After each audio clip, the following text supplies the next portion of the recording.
भाव नहीं, शांत दास्य सख्य वात्सल्य वो नहीं, वो उसका उल्लेख नहीं है। और उसी के रेफरेंस में लीला प्रसंग में वही दो श्लोक उन्होंने लाए हैं। ये चैव सात्विका भावा राजसा तामसाश्च ये मत्त एवेति तान विद्धि न तो अहम तेषु ते मयि। अब ये भगवान गीता में और उपनिषद में भी हम देखते हैं, क्योंकि भगवत गीता बराबर उपनिषद को फॉलो करती है, तो भगवान के शब्द और उपनिषदों के शब्द बिल्कुल मिलते हैं। भगवान वहाँ जो कहते हैं कि ये जो भी कोई सत्व रज तम ये भाव है, भाव भव भू होना रहना अस्तित्व में है, कि जिनके कॉम्बिनेशन रिकॉम्बिनेशन से ये सब पदार्थ संपूर्ण जो भी कुछ है उनसे बने हैं। क्या क्या बने हैं उनसे, क्या नहीं बने हैं बोलिए। जो कुछ बना है उनसे ही बना है। जब बना है शब्द आया तो उनसे ही बने हैं। तो क्या क्या बने हैं? आपके अनुभव में जो भी कुछ आता है वह सब कुछ, आपके अनुभव में कोई भी अवस्था में, आपके अनुभव में जो भी कोई भी अवस्था में जो कुछ आता है वह विचार, मन, बुद्धि, शरीर, स्थूल पदार्थ, पृथ्वी, सब वायु आदि जो भी कुछ है जो अनुभव में आता है, बाह्य और आंतर, वो सब कुछ इन त्रिगुणों से भरा है, त्रिगुणों से बना है और त्रिगुणों से भरा है। तो ये कहाँ से निकले हैं? भावमुख, वो भगवान से। ये चैव सात्विका भावा राजसा तामसाश्च ये मत्त एवेति तान विद्धि, मुझसे ही निकले हैं ऐसा तुम जानो। भगवान कहते मेरे मत्त बने पंचमी, क्या बोलते मुझसे, मेरे द्वारा मुझसे निकले हैं। न तो हम तेषु, किंतु मैं उनमें नहीं और वो भी मुझ में नहीं। हो गई ना गड़बड़, इधर प्रॉब्लम आ गया। मुझसे निकले हैं लेकिन मैं उनमें नहीं और वो भी मुझ में नहीं, है ना। ये समझने की बात है कि ये फिर ये भाव क्या है, फिर उनको फिर अस्तित्व है। अस्तित्व किसको रह जाता है? अस्तित्व किसको रह जाता है? इसमें अस्तित्व भावों को भी है, भगवान को भी है, और कंटिन्यूस ऐसा निकल रहा है कुछ। तो जैसे नल छोड़ने से पानी फटाफट निकलता है, तो नल भी है, पानी भी है। तो नल क्या बोलेगा, ये जो पानी निकल रहा है मुझसे निकल रहा है।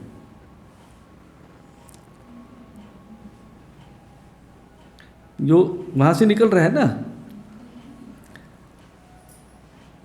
अभी इसका कहने का मतलब क्या है भगवान का, कि मैं उसमें नहीं, वो भी मुझ में नहीं है। जो दिख रहा है ये तो एक ही दिया है, उसके बाद और कई है इसी प्रकार से। तो इसका मतलब है इनको वास्तविक दृष्टि से मेरे सिवा अस्तित्व अपना स्वयं का नहीं है, केवल है।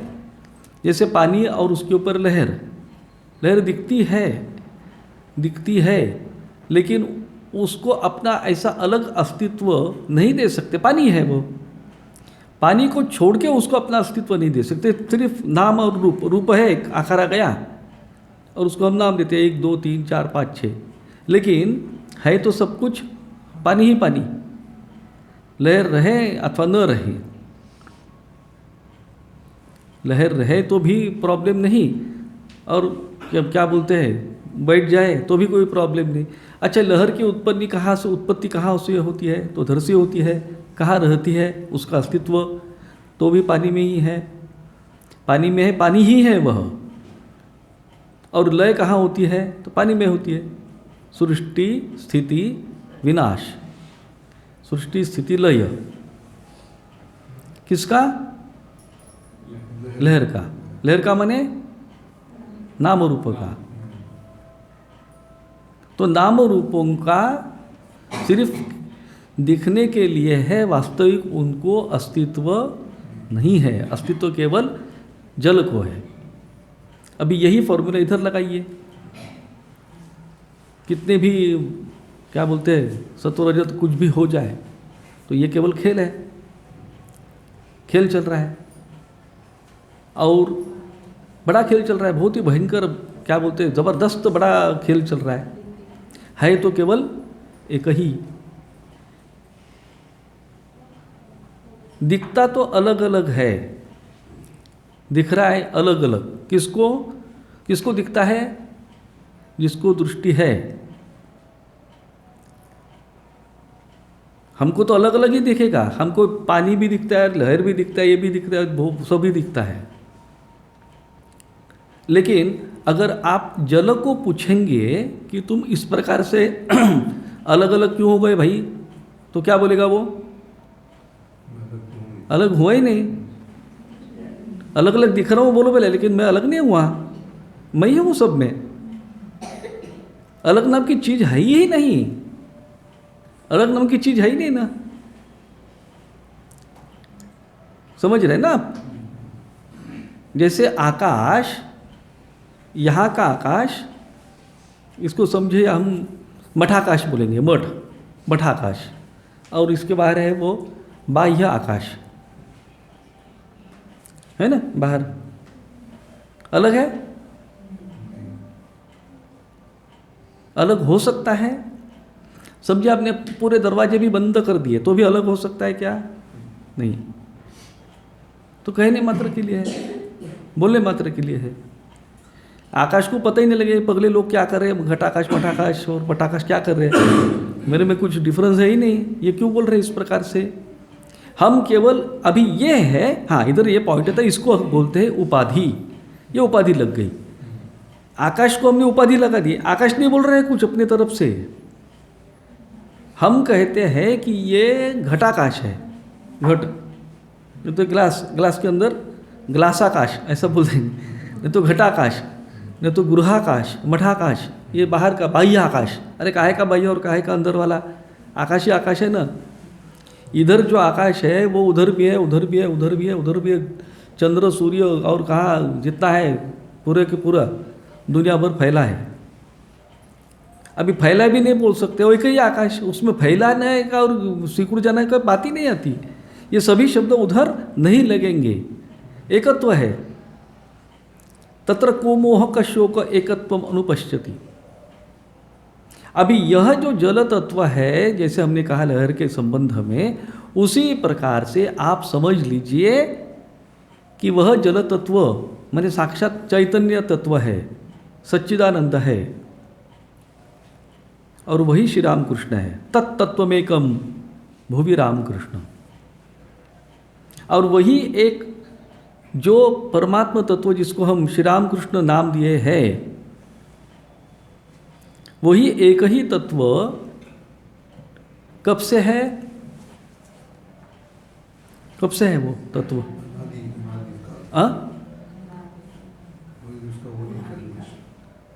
अनादिकाल से। हाँ, और कब तक रहेगा? हाँ। उसमें काल नाम की संकल्पना है क्या? नहीं। काल नाम की संकल्पना हम लोग करते हैं, काल नाम की चीज है ही नहीं। काल यह वैसे देखा जाए तो एक अमूर्त तत्व है। अमूर्त, अमूर्त समझ रहे ना आप? Concrete and abstract. Concrete, concrete जैसे आम, आपको टोकरा दिया, आम लेके आओ, आप आम भर के लेके आएंगे। आपको बोला दूध लेके आओ, बर्तन दिया, दूध लेके आएंगे, है ना। अभी मैं आपको बोलता हूँ 4 लेके आओ, 4, आप क्या बोलेंगे? क्या 4 है कि नहीं है? कहाँ है? एब्स्ट्रैक्ट। पृथ्वी पर कहीं 4, 5, 6 नाम की कुछ भी चीज नहीं है, केवल अपनी बुद्धि में है वो, काउंटिंग के लिए। Mathematics is purely abstract. ये पूरा मैथमेटिक्स एब्स्ट्रैक्ट है। पूरा मैथमेटिक्स में पहले से देखा जाए तो गलती से ही भरा है। सपोज शिक्षक पढ़ाते हैं, सपोज दिस इज पॉइंट, और चौक से ऐसा पॉइंट कर, अरे वो काहे का पॉइंट इतना बड़ा? पॉइंट की व्याख्या क्या है? कि जिसको कुछ भी डायमेंशन नहीं है, जिसको विड्थ नहीं है, हाइट नहीं है वगैरह बोलते ना, इधर तो दिख रहा है ना, तो ये पॉइंट कैसे, इसलिए क्या बोलते हैं मैथमेटिशियन, सपोज हाँ चाहिए, ठीक है, सपोज बोलने से तो कुछ भी कर तू, ये तो पॉइंट बोलते हैं, हाँ ठीक है चलेगा। तो मैथमेटिक्स जितना प्रिसीजन चाहता है उतना ही प्रिसीजन उसमें कम है, वो मूलतः उसमें मैंने क्या बोलते गड़बड़ है ही। हमारे जो हाइजेनबर्ग थे उन्होंने तो सिद्ध करके दिया है कि वो पूरी गड़बड़ है, अनसर्टेनिटी। मैंने क्या बोलते हैं, जिस राई से भूत उतारने का उसी राई में भूत चला गया, गड़बड़ हो गया ना पूरा, वो कैसे उतारेगा। तो इस प्रकार से ये हो जाता है। तो जो हो, तो इस प्रकार से हम जो क्या चल रहा था अपना पॉइंट, काल यह संकल्पना केवल अपने मन में है, बाहर कहाँ काल है, कहाँ काल है, घड़ी में, कंप्यूटर में कहाँ है काल। ये बहुत ही एक जिसको कहते हैं कि हम जाल में फंसे हैं। भूतकाल उसको अस्तित्व नहीं है, भूतकाल को अस्तित्व नहीं है क्या? कि थोड़ा सा लेके आओ, फिर नहीं लाते, नहीं तो हम फिर से कल की जिंदगी जिएंगे, ऐसा नहीं होता है क्या? कभी होता है, कभी नहीं होता है। और भविष्य का तो बोलने के नहीं, है ही नहीं है, भविष्य का है, लेकिन मन में रहता है ना हमारे भविष्य निर्वाह निधि, हाँ तो भविष्य के लिए बाद में पैसा मिलने वाला है, हम डाल के रखते हैं। अरे भैया, अस्तित्व केवल इस क्षण को है, और यह जो क्षण है वह वर्तमान जिसको कहते हैं, उसको कुछ भी डायमेंशन नहीं है। हम जो उसको जितनी डायमेंशन देते हैं उतनी ही। आप कभी भी भूतकाल नाम की चीज़ नहीं, जब आप भूतकाल का चिंतन करते हैं तो वास्तविक आप वह क्षण जीते हैं मन में, बाह्यता नहीं। यह एक बाह्य विश्व है ना, जहाँ अभी मैं बात कर रहा हूँ, आप है ये है, आप भोजन लाएंगे, मैं खाऊंगा, लाएंगे ना बाद में कोई, तो हाँ, तो इस प्रकार से होता है। भविष्य की बात है, अभी की नहीं है। तो लेकिन बोलने की बात इस प्रकार से है, ये सब अपने मन में है। जब मैं भूतकाल का चिंतन करता हूँ तो मैं वो क्षण जीता हूँ लिटरली, लेकिन अपने मन में। ये बाह्य आकाश, ये चित्ताकाश में मैं जीता हूँ कि मैं सुबह नागपुर में था, फिर बाद में वहाँ से वहाँ गया, इधर किया, तो क्या, उसने मेरे को बहुत डांटा, ने तो बहुत अच्छी बातें की, बहुत स्तुति की, एक्शन रिप्ले बोलते हैं ना, तो हम अपने मन में एक्शन रिप्ले करते रहते हैं। वो क्रिकेट में दिखाते हैं ना, वो कैसा बॉल मारा तो फिर से डबल 3-4 बार दिखाते हैं, कैसी कैच पकड़ ली, कैसा शॉट मारा, तो वैसे हम बार बार रिपीट करते रहते हैं कुछ चीज़ों को, और वह क्षण हम जीते हैं, बाह्य नहीं, अंदर जीते रहो ना, कोई हर्ज नहीं उसमें। स्वप्न में भी हम ऐसे कुछ उटपटांग चीज़ें देखते रहते हैं और जीते हैं। स्वप्न में भी हम सोते नहीं हैं, हाँ कभी कभी एक आध बार थक गए तो स्वप्न में भी सो जाते हैं, लेकिन फिर से स्वप्न देखते हैं उसमें। नहीं, मेरा हुआ था एक बार ऐसा, मैं बोलता हूँ, मैं सो गया उस दिन, एक दिन काम करके, और निद्रा लग गई, थोड़ी देर बाद स्वप्न हो गया, मैं बहुत काम कर रहा था, बहुत ही काम किया उस समय, हेवी ड्यूटी, हाँ, और बहुत लोगों से बातचीत किया, और करते करते मैं थक गया, बोला मैं सो जाता हूँ भाई, अभी बहुत थक गया मैं, और मैं सो गया है। सोने के बाद मुझको स्वप्न हुआ, और फिर कुछ तो मैं देख रहा था, इधर गया उधर गया, ये किया वो किया, कुछ दुस्वप्न था, भयंकर था वगैरह, तो बाप रे अच्छा नहीं हुआ, तो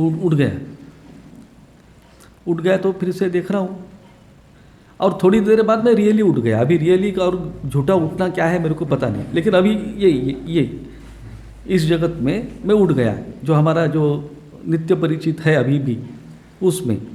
बाद में मैं सोचा यार आज तो डबल क्या बोलते हैं, ड्रीम स्क्वायर हो गया, बोलते ना स्क्वायर क्यूब, इस प्रकार से तो स्वप्न में और एक स्वप्न। लेकिन बोलने की बात है कि उस समय भी हम मैंने जागृत अवस्था में जीते हैं, वर्तमान में रहते हैं हम। जब भविष्य का चिंतन करते हैं तो हम भविष्य जीते हैं, वर्तमान में लाके उसको वर्तमान में खींच के ही हम उसका इमेजिनेशन करते, नहीं तो नहीं कर सकेंगे आप। है केवल अस्तित्व वर्तमान को, ये भविष्य और भूत बस बोलने की बातें है ही नहीं।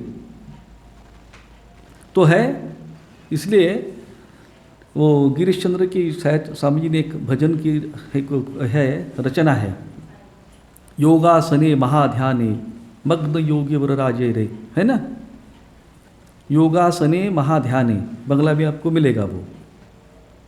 तो उसमें है कालबद्ध वर्तमाने, ऐसे शब्द आते हैं कि काल अभी वर्तमान में बद्ध हो गया। उसमें नित्य वर्तमान ही है, नहीं तो काल नाम की संकल्पना टूट जाती है। क्या है? देश काल और कार्यकरण, ये जो त्रिकोण है ना, स्पेस टाइम कॉजेशन जिसको कहते हैं अंग्रेजी में, ये तीनों, ये मने माया, बस इतना समझ लीजिए। उसमें से एक भी खींच लिया तो दोनों धड़ार से गिर जाते हैं। तीनों को वास्तविक अस्तित्व नहीं है, लेकिन मान लिया, मानते हैं हम, चल रहे हैं, मानते हैं ना। कुछ आप छोटे छोटे बच्चे कभी कभी खेलते हैं ना, ऐसा घर घर होकर खेलते हैं, क्या बोलते हैं मेरे को बोलो, यहाँ तो इधर बैठिए, हाँ ये खाना खा लीजिए, ऐसे थाली वगैरह एकदम वो बहुत सीरियसली करते हैं। तो बड़े लोग बेचारे जाते हैं, हाँ हाँ अरे वाह बहुत अच्छा स्वादिष्ट बना, अगर करेंगे, है ना।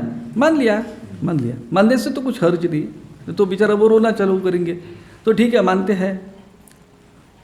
मानने का है बहुत है। ज्ञानेश्वर महाराज जैसे कहते हैं ना कि बाजू के कमरे में जो क्या बोलते हैं, हवा क्या बोलते हैं उसको, मराठी में बाबुल बुआ कहते हैं। छोटे बच्चों को डरवाने के लिए बोलते हैं, अरे उधर मत जा, उधर ये है राक्षस है, क्या बोलते हैं उसको? नहीं भूत तो है, भूत है, हाँ बुआ जी, ये तो ऐसा कुछ है। तो ज्ञानेश्वर महाराज कहते हैं कि बुआ जी का रहना और उसका मर जाना ये बालक के लिए सत्य होता है, बड़ों के लिए क्या होगा? बाजू के रूम में उधर बुआ जी है, तो बच्चा डर गया, बाद में हम कहते इतने डरो मत, वो मैंने मार दिया उसको। अच्छा मार दिया क्या? अरे वाह बहुत अच्छा हुआ। अभी बच्चे को जो सत्यत्व है उसके प्रति, बड़ों के लिए वो कुछ भी नहीं रहता है ना, मानने के लिए है। तो व्यवहार तो हो जाता है, व्यवहार करना, लेकिन सत्यत्व उसको देना, उसमें अंतर रहता है। तो इस प्रकार से ये देश काल निमित्त को हम इतना सत्यत्व दे बैठे हैं गलती से, यही गलती है, मूल गलती, और एक दूसरे के ऊपर डिपेंड है। अभी तो स्पेस और टाइम तो एक ही कर दिया है ना, साइंस ने भी, पता है ना? नहीं आपको पता होगा थोड़ा तो, या फिजिक्स के कोई है? हाँ है ना, बराबर है मैं बोल रहा हूँ। जो न्यूटन आप लोगों को सिखाया था बचपन में, वो न्यूटन तो बहुत ही अभी पीछे चला गया बेचारा, कोई नाम ही नहीं लेते। वो बच्चों को पढ़ाने के लिए, थोड़ा समझाने के लिए। लेकिन अभी जो साइंस है जा रहा है, तो स्पेस और टाइम वो अलग अलग विचार नहीं कर सकते। स्पेस और टाइम एक ही है, वो स्पेस टाइम ही बोलते उसको, है ना। तो इसलिए 4 डायमेंशन लेनी पड़ती है, एक्स वाई जेड और टी लाना ही पड़ते। क्या करेंगे, एक साथ ही उसको काउंट करते हैं। कभी कभी आजकल 5, 6, 10, 15 और डायमेंशन लगाते, बात अलग है वो। लेकिन कहने की बात क्या है कि ये सब एक साथ ही आपको सोचना पड़ता है। जब देश आएगा, देश माने स्पेस, तो उसके साथ टाइम आता ही है, और टाइम आने से कार्यकरण उसके बाद साथ रहता ही है। हम लोगों का स्वभाव ऐसा है, क्या ऐसा हो गया, क्यों हो गया, बस फट से पूछते क्यों हो गया, या ऐसा इसका कारण क्या, उसका कारण क्या, इसका कारण क्या। हाँ कुछ तो कारण बोल दिया तो हम सेटिस्फाई होते हैं। रशिया ने यूक्रेन पर हमला किया, अरे क्यों किया, आता है ना मन में, आता है ना, नहीं ऐसा ऐसा बताओ, अच्छा तो यूक्रेन की गलती थी, अच्छा ऐसा क्यों, लेकिन उस समय ऐसा क्यों हुआ, जाओ आप पीछे जाओ, कुछ भी उसको अंत नहीं है। ये बाद में अब हमको समझ में आता है, ये केवल चक्र है, चक्र गोल गोल गोल गोल घूम रहा है। वृक्ष प्रथम की बीज प्रथम, क्या है, कौन सा पहले आएगा, बीज। तो बीज कहाँ से है, तो वृक्ष से। तो वही बने क्या बोलते, गोल गोल गोल गोल आप घूमते रहेंगे, नहीं मिलता है वो, कुछ भी उत्तर इसका नहीं मिलता है। तो इस प्रकार से ये कार्यकरण जो चलता है वो अपने, बस जैसे स्पेस टाइम वैसे कार्यकरण सब जगह। मैं कभी कभी सोचता था मैं साधु क्यों हुआ, वैराग्य आ गया। मुझे वैराग्य क्यों आया, अच्छा संस्कार थे, अच्छे संस्कार क्यों बने, संस्कार तो इस जन्म में तो नहीं, पिछले जन्म के होंगे, पिछले जन्म के क्यों आ गए, अच्छे कर्म किए थे, अच्छे कर्म करने की बुद्धि क्यों हो गई, तो संस्कार अच्छे थे। अरे अटक गया ना, संस्कार अच्छे थे इसलिए अच्छे कर्म किए, अच्छे कर्म किए इसलिए फिर से अच्छे संस्कार हो गए, ये एक दूसरे के ऊपर अटक गए ना, निकल नहीं सकते इसमें से, उसका कुछ भी उत्तर नहीं है। ये क्यों इस प्रकार से, इस क्यों के पीछे मत पड़िए। ये क्या बोलते, जो बोलते हैं ना वो यक्ष के घड़े रहते ना 10, मैं मालूम है ना, यक्ष के घड़े स्टोरी सुनी होगी आपने। एक आदमी था, नाई था, नाई राजा का, उसके घर में तो ऐसे कुछ तो शब्द उठा कि मैं आऊँ क्या, मैं आऊँ क्या। अभी उसने 4-5 बार देखा, समझ में नहीं आता कौन है, कोई है नहीं। तो एक बार उसने बोल दे कि आ जाओ आ जाओ आ जाओ, बोले से दूसरे दिन रात को आया था, मैं आऊँ क्या। अब दूसरे दिन देखता है कि उसके घर में सोने से भरे 10 इस प्रकार से कलश थे। कलश ने क्या बोलते, बड़े बड़े से मड़े, और सब भरे थे, लेकिन एक ही प्रॉब्लम, 10वां थोड़ा सा कम था, थोड़ा सा। अभी वो आदमी मूर्ख था जो है, तो उसको उठा के उपयोग करना चाहिए था ना, लेकिन मनुष्य का रहता है ना कि पूर्ण होना चाहिए, पूर्ण, सभी आपको को पूर्ण हमें। तो 10वां भी काहे को पूर्ण करने का था, ये मत पूछो, लेकिन हम करते हैं ना, इसी प्रकार से होता है। सिमेट्री दिखनी चाहिए, अच्छा दिखना चाहिए। किसी ने कुछ भी बोला नहीं, उसने क्या बोला था, मैं आऊँ क्या, आ गए तो आ गए, तभी खर्चा भी नहीं करना होता है। वो उसने देखा, इधर उधर से लाया, अपने घर का जितना धन था डाला, ये किया वो किया। फिर राजा को बोला मेरे को ज़्यादा पैसा बढ़ा दो, ये तनख्वाह बहुत कम है, 4 बार कटिंग करता हूँ महीने में, नहीं तो 10 बार करता हूँ, थोड़ा सा ज़्यादा बढ़ा दो ना। तो ऐसे करते करते वो राजा ने बढ़ा दिया। राजा का भी प्रेम था उसके ऊपर, नाई के ऊपर, सब किया। फिर वो जो नाई था उसने अपने पूरे फैमिली का जो ये था खाना पीना वही कम कर दिया, उसमें से पैसे जुटा के उसे सुवर्ण बना के उसमें वो सब सिक्के डालने लगा। और भी कितना भी डालो, कितना वो भर ही नहीं रहा है, उतना कि उतना थोड़ा सा लगता है, थोड़ा सा भर गया, थोड़ा सा बाकी है, थोड़ा सा बाकी है, चल रहा है। होते होते होते इतनी बेचारा बिल्कुल बीमार जैसा हो गया, पागल जैसा हो गया कि क्या करूँ, बस 24 घंटे यही एक प्रश्न कि कैसे करूँ, इसको कैसे भरूँ। करते करते करते काफ़ी दिन हो गए। एक बार राजा ने देखा, बोले तुम्हारी हालत ऐसी कैसी हो रही, तुमको पैसा भी बहुत देता हूँ, जब पैसा कम था तुमको मिल रहा था, बहुत तुम मेहनत करते, तो तुम्हारी अच्छी तगड़ी तबीयत थी, अभी क्या हो गया, सबको तो मिल रहा है तुमको खाने पीने को, तुम जो जो बोल रहे हो वो कर रहा हूँ, फिर भी ऐसा। तो राजा पूछता है कि अच्छा मैं तुमको एक पूछता हूँ, मेरे को डाउट आ रहा है। तो बोले हम बोलिए, ये तुम्हारे घर में वो घड़े आ गए हैं क्या? तो वो एकदम चकराता है, बोले हाँ बरोबर है, घर में घड़े आ गए, हाँ मेरे को वही लगा था। बोले तू एक काम कर, मेरे पास भी आए थे, मैंने मेरा पूरा राजकोष उसमें डाला भी था एक समय, कुछ भी नहीं भरे, वो उतने के उतने रह गए। वो घड़े कभी भरने वाले नहीं हैं, मेरी बात सुन, उनको प्रार्थना कर कि तुम चले जाओ जहाँ जाने का है, और उसके पीछे कभी नहीं पड़ना, कि कभी वो पूर्ण होने वाले नहीं तो तुम मर जाओगे ऐसे करते करते, वो घड़े तुमको खा लेंगे। क्योंकि उसमें से कोई किसी भी एक क्या बोलते हैं दूसरे घड़ों में से पैसा भी तुम निकाल नहीं सकते हो, तुम्हारी बुद्धि नहीं होगी, इच्छा भी नहीं होगी, या ऐसा होता है। तो इस प्रकार से ये जो क्यों कार्य कारण